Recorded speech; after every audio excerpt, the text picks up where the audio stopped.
They're beautiful, but that's a little bit too much dog for me. You got a house and home. Yeah. Let's say look at this one.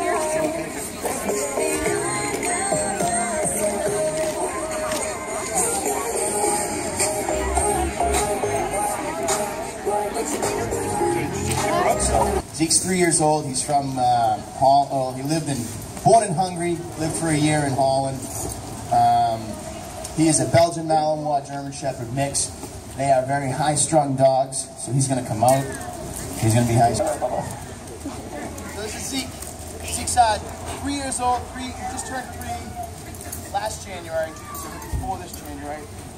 Stand still. Nose up. So you can see his commands are in Dutch. I did that because he spent a year of his life in Holland, so he undoubtedly picked some things up. You can see that he really likes it.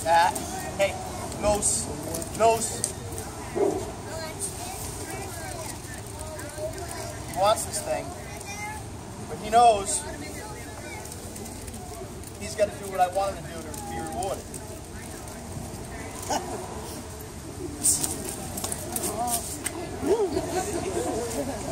We built a lot of obedience with him because Allie's German Shepherd mixes, they go from like 0 to 60 in like 1 second.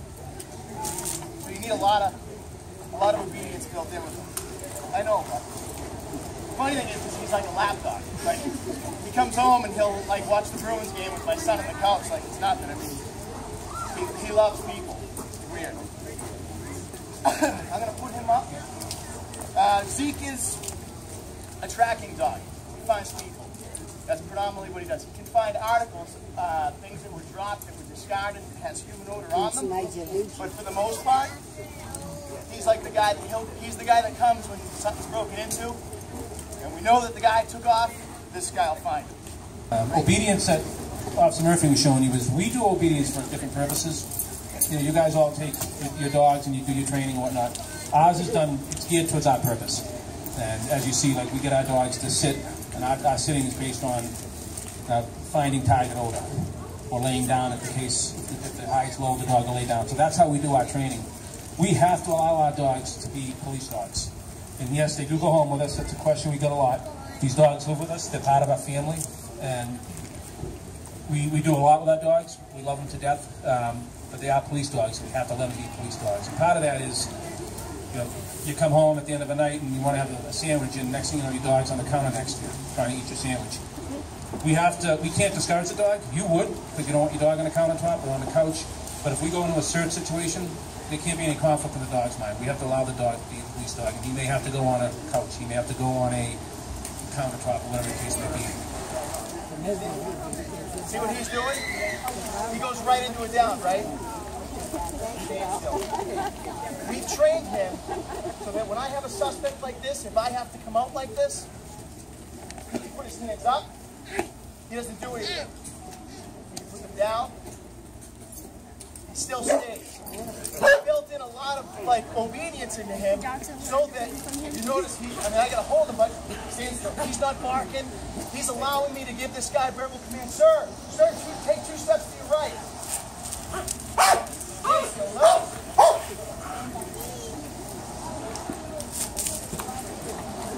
So we give him a reward.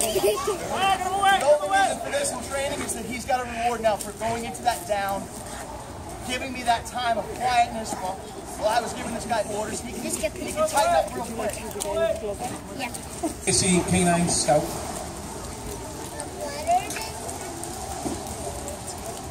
So this is Scout. Scout is in training now. You see that he's like just happy to be here, right? Happy to be a dog.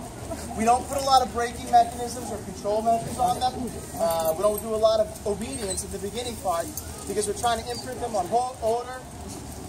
We want them to be curious. We want them to be investigative. We want them to, not have all of those braking mechanisms from obedience in them. So he's kind of just allowed to be a dog and focus in on odors, and he's entirely food reward. You can see he's pretty much on a regimented diet. So he's very svelte. But he's a good little guy. He's funny. He's great together. He's a rescue dog. Came up from South Carolina. He otherwise would not have had anything else in life. I mean, he was in a pound. Pretty much in a rescue area, but they put him in a no-kill program. They transported him up here where he was fostered. Luckily, he landed with a guy that was familiar with police work and said, hey, I think I got a good one here. And so we got him basically what amounts to free, right? Yeah, yeah. I mean, we just basically, he's a 1-year-old dog. He fits all of the criteria that we need. He's outgoing. He's not, he obviously had a relatively good life. He has a really good life now, but he's not afraid. He's inquisitive. He's environmentally sound. He'll jump up on anything and just shoot for us. But this is Scout. Scout's going to be a good little drug resource for the town of Weymouth. Right, buddy? You want to see him? You got your hand in the face there. I am, yeah. This is a police dog. You want to pet him? His name's Scout. Scout loves you. Well, thank you very much, everybody. We really appreciate it. Again, thank you to BCA for having us here today.